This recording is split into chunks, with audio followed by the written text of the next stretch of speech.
जाकिर नाइक साहब दुनिया के 175 से ज़ायद ममालिक के अंदर बैनुल अक़वामी टीवी चैनल्स पर खिताब कर चुके हैं। इनकी 100 से ज़्यादा तकरीरें, मकालमे, मबाइसे और सिम्पोजियम DVDs के ऊपर भी दस्तयाब हैं। डॉक्टर जाकिर नाइक साहब इस वक्त दुनिया के अंदर एक ऐसी शख्सियत हैं जो ना सिर्फ आलम इस्लाम के लिए एक फ़ख्र का सबब हैं, आलम इस्लाम के आप तमाम हजरात के लिए पाकिस्तान, इंडिया और जितनी जगहों के ऊपर इस्लाम का बोलबाला है, अल्हम्दुलिल्लाह डॉक्टर जाकिर नाइक साहब को ना सिर्फ सुना जाता है, पसंद किया जाता है, मोहब्बत की जाती है। ये कराची तशरीफ लाए हैं तो कराची वालों की तरफ से जब ये माइक के ऊपर आते हैं तो इनका वो शायाने शान इस्तकबाल होना चाहिए कि इनको पता लगे कि ये शहर इल्म वालों से मोहब्बत करने वाला शहर है। डॉक्टर जाकिर नाइक साहब को मैं खिताब की दावत देता हूं, आपकी भरपूर तालियों में अपनी सीट से उठकर डॉक्टर जाकिर नाइक साहब का इस्तकबाल कीजिए।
वो सेटिंग वाले बंदे जरा प्लीज आए, मॉनिटर स्पीकर्स जो ना थोड़ा आगे करने हैं, सेटिंग वाले बंदे, साउंड सिस्टम वाले बंदे प्लीज, इंजीनियर्स जल्दी आए, मॉनिटर स्पीकर्स दोनों करीब करने हैं, सामने करने जाकिर भाई के सामने।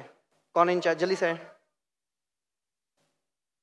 आई want the monitor speaker move please quickly. Sound system Shahnawaz यहाँ करीब सामने लेके आए, as much as you can.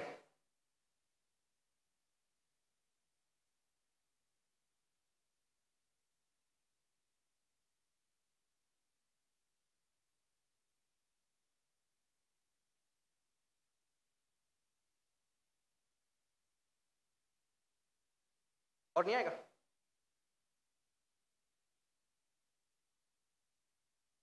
नहीं आ रहा है।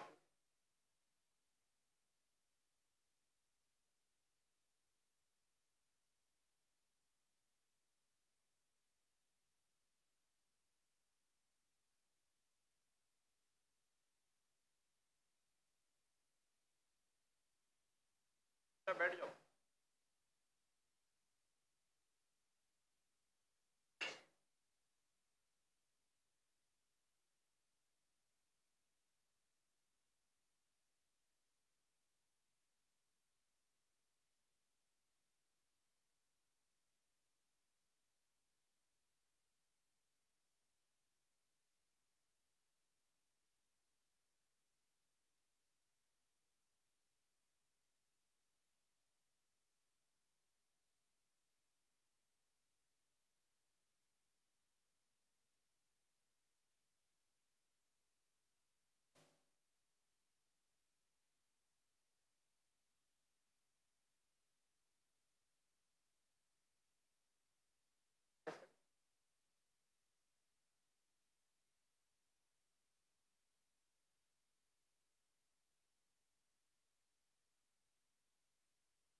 अल्हम्दुलिल्लाह वस्सलातु वस्सलाम अला रसूलिल्लाह व अला आलिहि वसहबिहि अजमईन, अम्मा बाद। अऊज़ु बिल्लाहि मिनश शैतानिर रजीम, बिस्मिल्लाहिर्रहमानिर्रहीम। वमा खलक़तुल जिन्न वल इंसा इल्ला लियअब्दुन रब्बि इश्रह ली सदरी व यस्सिर ली अमरी वहलुल उक़दतम मिन लिसानी यफ़क़हू क़ौली।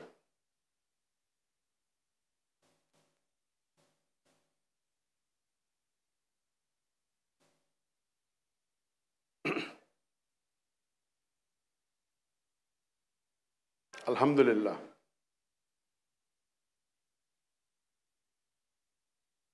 जनाब ऑनरेबल कामरान तिसोरी साहब, द गवर्नर ऑफ सिंध,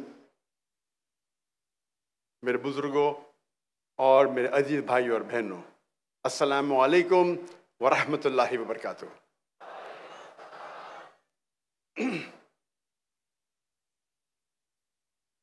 जब एक मुजाहिद मैदान जंग में उतरता है और उसके हथियार लिए जाते, ये ऑडियो मेरी हथियार है,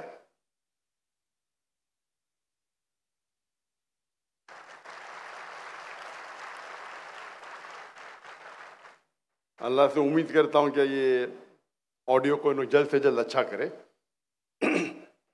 तकरीर शुरू करने के पहले, जैसे आप सब जानते हैं कि मेरी तालीम अंग्रेजी में हुई है,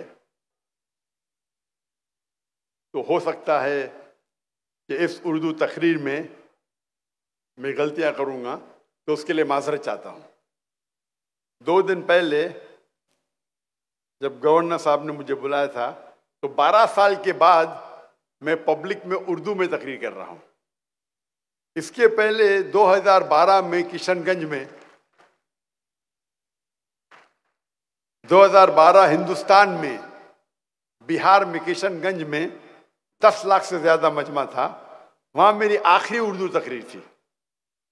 और क्योंकि मैं हिंदुस्तान से हिजरत किया, जितने ममालिक में तकरीर किया तो वहां उर्दू तो जानने वाले थे नहीं, तो 12 साल बाद मैंने परसों उर्दू में तकरीर किया और उम्मीद रखता हूं कि अल्लाह सुब्हानहू व तआला मेरा साथ दे। मुझे बेहद खुशी हो रही है कि मैं पाकिस्तान में मौजूद हूं और काफी सालों से तमन्ना थी कि मैं पाकिस्तान में तकरीर करूं, चाहे उर्दू या अंग्रेजी में, लेकिन लोग ने इसरार किया कि उर्दू में करो, तो इंशाअल्लाह। क्योंकि मेरे उर्दू सॉफ्टवेयर बनना बंद हो गए। जब से मैं हिंदुस्तान से हिजरत किया, मेरे उर्दू सॉफ्टवेयर बनना बंद हो गए। तो लोग कहते उर्दू चैनल पे जाकिर भाई के तकरीर आना बंद हो गए। तो इंशाअल्लाह इसके बाद कोई नई मवाद, इंशाअल्लाह नया मवाद मिलेगा। तो इसीलिए जो तकरीर मैंने कल की वो पहले बार उर्दू में की।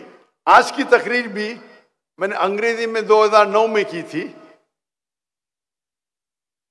और मैं आज उर्दू में पहली बार करूंगा, जिसका मौजू है हमारे जिंदगी का मकसद क्या है, what is the purpose of our lives.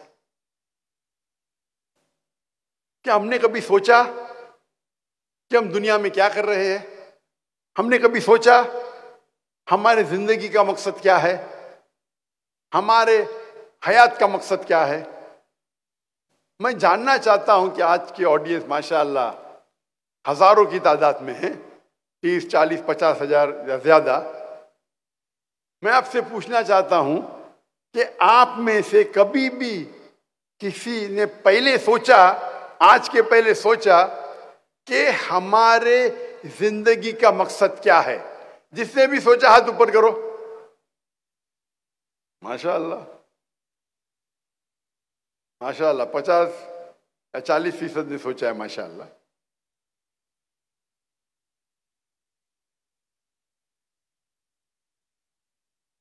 और इसका जवाब क्या है? हमारे जिंदगी का मकसद क्या है? क्या हमें जरूरी है जानना हमारी जिंदगी का मकसद क्या है? मैं आपको चंद मिसाल पेश करूंगा, फिर आप ये जान सकते हैं या समझ सकते हैं कि जिंदगी का मकसद जानना जरूरी है क्या नहीं।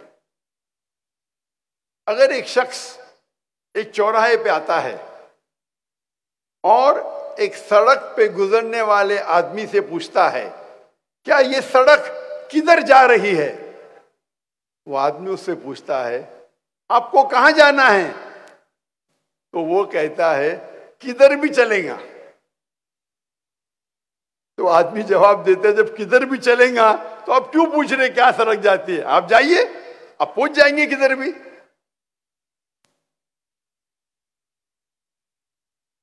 मैं और एक मिसाल देता हूं आपको। एक शख्स बिल्डर होता है, बोलता है मैं बिल्डिंग बांधूंगा। तो एक शख्स पूछता है, कितने माले की बिल्डिंग बांधना चाहते हैं आप? तो बोलता है मुझे पता नहीं। उस बिल्डिंग की एरिया क्या है? बोलता है मुझे पता नहीं। तो इससे जाहिर होता है कि दोनों शख्स के पास देयर इज नो गोल, उनके पास टारगेट ही नहीं है। पहला शख्स जो चौराहे पे जाके पूछता है सड़क कहां जा रही है, उसे पता नहीं कहां जाने का है, उसके पास गोल ही नहीं है। जो शख्स बिल्डिंग बनाना चाहता है उसको पता नहीं कितने माले की बिल्डिंग है, वो बिल्डिंग का एरिया क्या है, ही हैज नो गोल, गोल ही नहीं है। एक वक्त एक पड़ोसी अपने पड़ोसी से पूछता है, क्या आपका कुत्ता हमेशा कोई भी गाड़ी या मोटरसाइकिल जाती है तो उसके पीछे दौड़ता है? मैं सोचता हूं कि आपका कुत्ता कभी कोई गाड़ी को पकड़ेगा या मोटरसाइकिल को पकड़ेगा? तो पड़ोसी कहता है, आप सोच रहे हो पकड़ेगा कहने, मैं सोचता हूं पकड़ेगा तो करेगा क्या?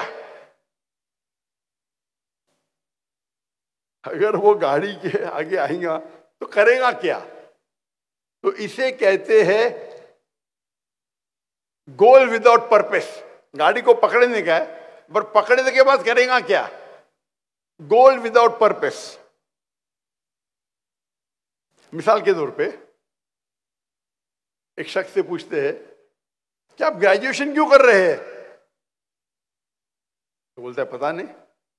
आप ग्रेजुएशन करने के बाद क्या करेंगे? बोलता है पता नहीं, बस ग्रेजुएशन करने का है। यानी ग्रेजुएशन का गोल है,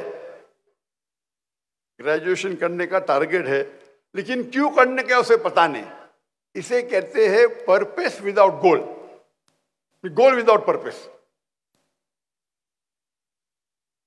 एक तीसरी मिसाल है कि लोग अक्सर फॉलो करते हैं ब्लाइंडली, आंख बंद करके फॉलो करते। एक शख्स से पूछते कि आप कॉमर्स में ग्रेजुएशन करें, क्यों कर रहे? क्योंकि मेरा दोस्त कर रहा है। करने के बाद क्या करेंगे? मुझे नहीं पता। एक शख्स बॉलीवुड की हिंदी पिक्चर देखता है और देखता है कि वो हीरो अमिताभ बच्चन बॉम्बे में आता है, चंद दिनों में करोड़पति बन जाता है। तो समझता है मैं भी बॉम्बे आऊंगा या मैं कराची आऊंगा, 4-5 दिन में करोड़पति बन जाऊंगा। वो पिक्चर देख के हीरो से मुतासिर होता है। एक शख्स बोलता है कि मुझे हायोंडाई i10 खरीदने का है। क्यों? क्योंकि शाहरुख खान वो गाड़ी चलाते हैं। शाहरुख खान हायोंडाई i10 चलाते हैं, इसीलिए उसे हायोंडाई खरीदने का है। मैं उससे कहता हूं, शाहरुख खान कभी जिंदगी में वो एडवर्टीजमेंट में पहले कभी हायोंडाई में बैठा नहीं होगा ना, कब बाद में बैठेगा। वो इश्तिहार के लिए, एडवर्टीजमेंट के लिए शायद बैठा होगा। उसके पास शायद BMW होंगी या मर्सिडीज होंगी। आप शाहरुख खान को देख ले हायोंडाई में बैठते, आपको हायोंडाई खरीदने का है। दूसरा शख्स कहता है कि मुझे टैगोर की घड़ी खरीदने का है। मेरा क्यों? क्योंकि शाहरुख खान टैगोर की घड़ी पहनते हैं। तो इसे कहते हैं कि ब्लाइंडली फॉलोइंग।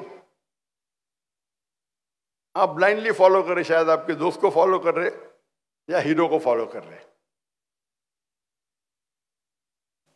आपका जो गोल है वो हीरो को फॉलो करना। आप समझते हैं कि आप टैगोर की घड़ी पहनेंगे तो शाहरुख खान बन जाएंगे।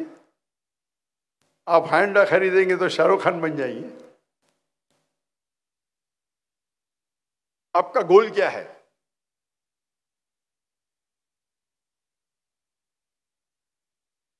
और कुछ लोग का गोल होता है लेकिन नो प्लानिंग। एक शख्स कहता है, एक शख्स टेक्सटाइल की कंपनी को खरीदता है, बोलता है इसमें बहुत मुनाफा है, गोल उसके पास है, उसको धंधे में, तिजारत में मुनाफा करने का है, वो टेक्सटाइल की कंपनी खरीद लेता है।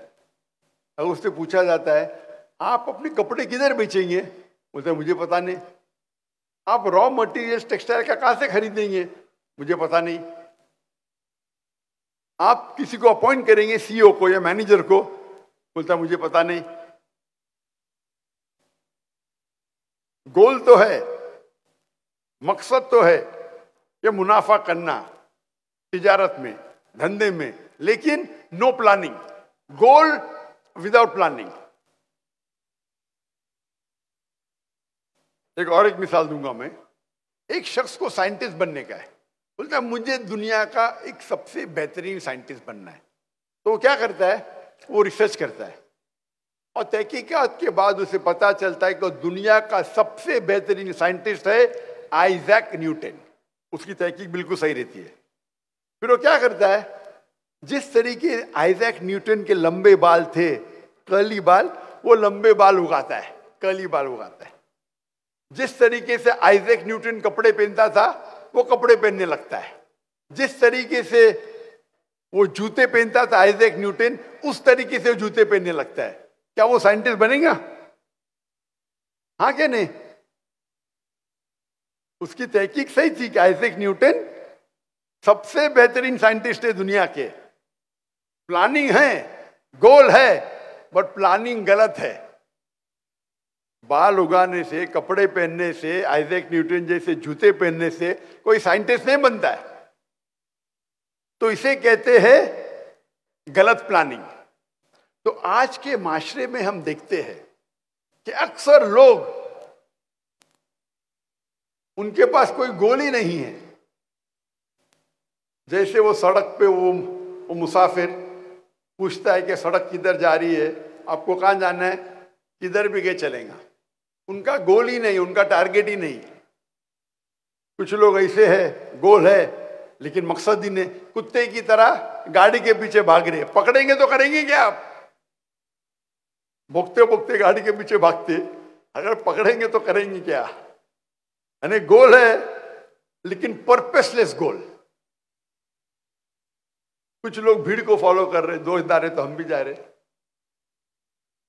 वो हीरो को देखते हैं कि बम्बई आता है, कराची आता है, करोड़पति बन जाता है, मैं भी बन जाऊंगा। मैं टैगोर की घड़ी पहनूंगा या हाइंडा गाड़ी चलाऊंगा, शाहरुख खान बन जाऊंगा। भीड़ को फॉलो कर रहे। कुछ लोग का गोल है जैसे टेक्सटाइल कंपनी खरीदने वाला, लेकिन प्लानिंग ही नहीं है। किधर से माल खरीदेगा पता ही नहीं, किधर बेचेगा पता ही नहीं, ना मैनेजर ना सीईओ। और कुछ लोग है प्लानिंग करते लेकिन गलत प्लानिंग करते। आइजैक न्यूटन बनने का तो आइजैक न्यूटन के कपड़े पहन रहे, जूते पहन रहे। तो ये हमारे माशरे में अक्सर आप देखेंगे इंसान इसी 6 किस्म में से एक किस्म में आते हैं।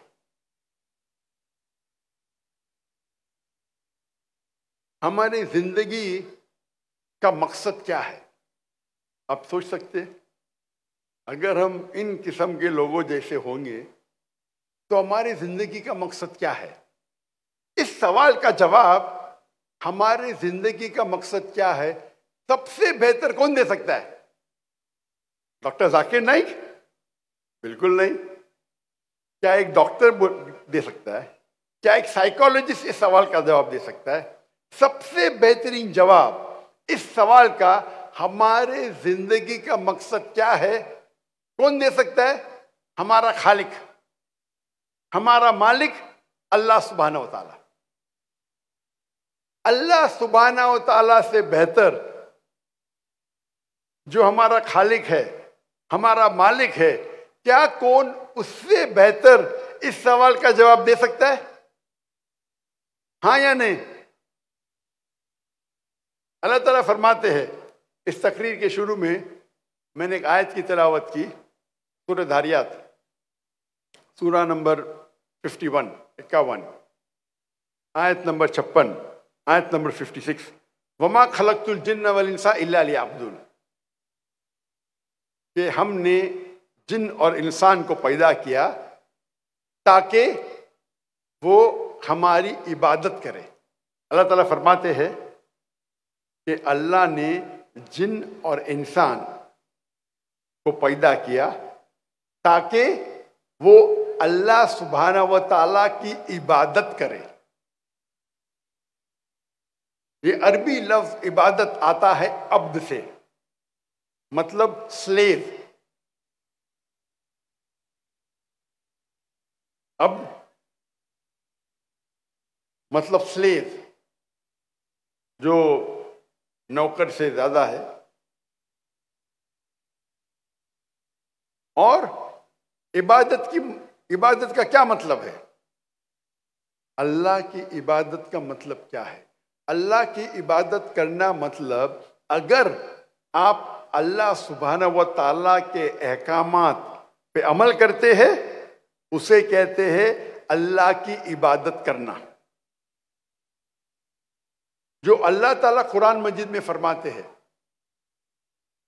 उसके ऊपर आप चलते हैं तो उसे कहते हैं इबादत करना अल्लाह की। अगर आप इस्लाम के 5 बुनियादी पिलर्स, 5 पिलर्स पे अमल करते हैं, चाहे तौहीद हो, चाहे सलाह हो, नमाज, चाहे ज़कात हो, चाहे रोज़ा हो या हज हो, आप अगर उस पे अमल करते हैं उसे कहते हैं इबादत करना। आप कोई भी हुक्म अल्लाह का, जो अल्लाह कुरान मजीद में फरमाते हैं या अल्लाह के रसूल के जरिए फरमाते हैं हदीस में, अगर उस पे आप अमल करते हैं उसे कहते हैं इबादत करना।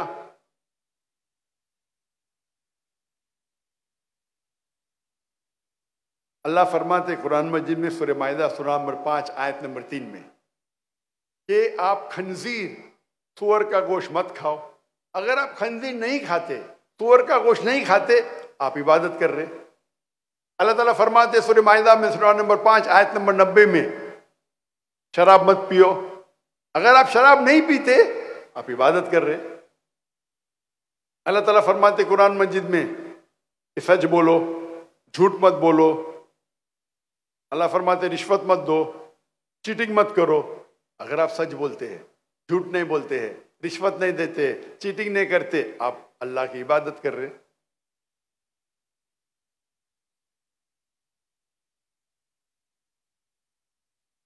आप अल्लाह के कोई भी अहकाम पे अमल करते हैं, उसे कहते हैं अल्लाह की इबादत करना। और अल्लाह सुब्हाना व ताला कुरान मजीद में फरमाते हैं, वमा खलक़तुल जिन्न वल इंसा इल्ला लियअबुदून, सूरह धारियात सूरा नंबर 51, 51 वर्स नंबर 56, कि हमने जिन और इंसान को पैदा किया सिर्फ अल्लाह की इबादत करने के लिए।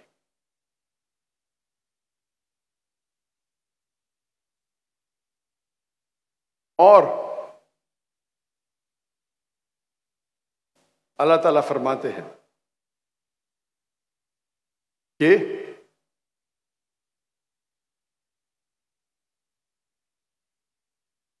अगर आप कोई अगर इक्विपमेंट या मशीन को खरीदते हैं तो मशीन के साथ आता है इंस्ट्रक्शन मैन्युअल, उस मशीन को किस तरीके से इस्तेमाल करना। और जितनी पेचीदा मशीन है, जितनी कॉम्प्लिकेटेड मशीन है, उतनी ज़रूरत है आपको इंस्ट्रक्शन मैन्युअल की। अगर आप मुझे इजाज़त देते कि इंसान को मैं एक मशीन कहूँ, तो आज दुनिया में सबसे पेचीदा मशीन, सबसे कॉम्प्लिकेटेड मशीन है इंसान। क्या इंसान को इंस्ट्रक्शन मैन्युअल की ज़रूरत नहीं है? क्या इस इंसान को इंस्ट्रक्शन मैन्युअल की ज़रूरत नहीं है? इस कॉम्प्लिकेटेड मशीन इंसान की इंस्ट्रक्शन मैन्युअल कौन सी है? इंस्ट्रक्शन मैन्युअल है कुरान मजीद। ये कुरान मजीद इंसान की आखिरी इंस्ट्रक्शन मैन्युअल है, किस तरीके से इंसान अपनी जिंदगी जीना चाहिए, इंसान के लिए क्या अच्छा है क्या बुरा है, क्या इजाजत है क्या ममनू है, वो इस किताब कुरान मजीद में लिखा है।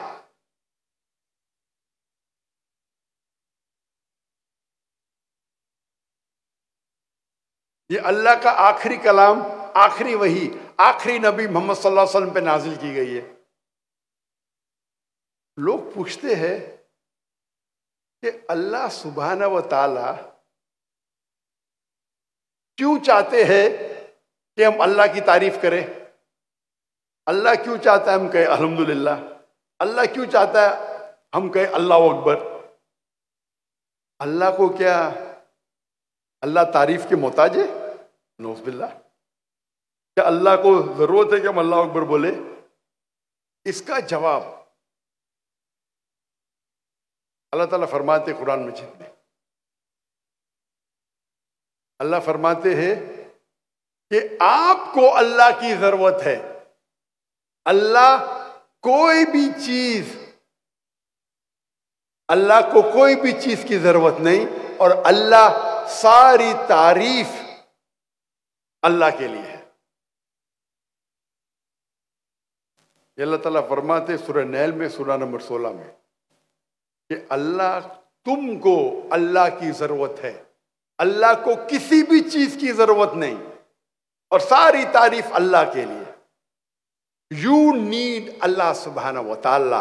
अल्लाह is free of all wants, worthy of all praises.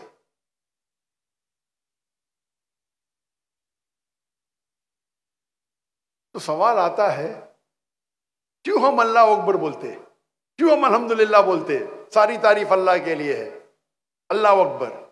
इसका जवाब है, हम इंसान अगर किसकी तारीफ करते हैं तो उसका बात भी मानते हैं। मिसाल के तौर पे, अगर आपकी वालदा है जो बीमार है और और उनको हार्ट प्रॉब्लम है, तो आप क्या कहेंगे? आप ढूंढेंगे सबसे बेहतरीन हार्ट स्पेशलिस्ट कौन है। जब आप तहकीक करेंगे आपको मालूम पड़ेगा कि मशहूर डॉक्टर है, आप उस मशहूर हार्ट स्पेशलिस्ट, कार्डियोलॉजिस्ट की बात मानेंगे आपके वालदा के दिल की बीमारी को दूर करने के लिए। अगर कोई आदमी आपको मिलेगा रास्ते पे, वो कुछ कहेगा, क्या आप उसकी बात मानेंगे? और जवाब ही नहीं, आप मानेंगे एक मशहूर कार्डियोलॉजिस्ट की। क्यों? उसकी इतनी शोहरत है कि वो वर्ल्ड का बेस्ट कार्डियोलॉजिस्ट है, आप उसकी बात मानेंगे। तो ये इंसान की फितरत है। जो आदमी की आप इज्जत करते हैं, जो आदमी की तारीफ करते हैं, आप उसका कहना मानते हैं। तो अल्लाह सुब्हानहू व तआला चाहता है कि आप अल्लाह की तारीफ करें, नहीं ताकि वो ऊंचे हो। आप अल्लाह अकबर 10 बार बोलो, लाख बार बोलो, अल्लाह अकबर तो ऑलरेडी अल्लाह अकबर है, उससे ज्यादा अकबर हो ही नहीं सकते। अल्लाह ऑलरेडी चोटी पे है, आप 10 बार बोलो, 1000 बार बोलो, अल्लाह को कोई फर्क पड़ता नहीं। अल्लाह चाहते हैं कि आप अल्लाह की तारीफ करें ताकि आप अल्लाह की हिदायत पे अमल करें।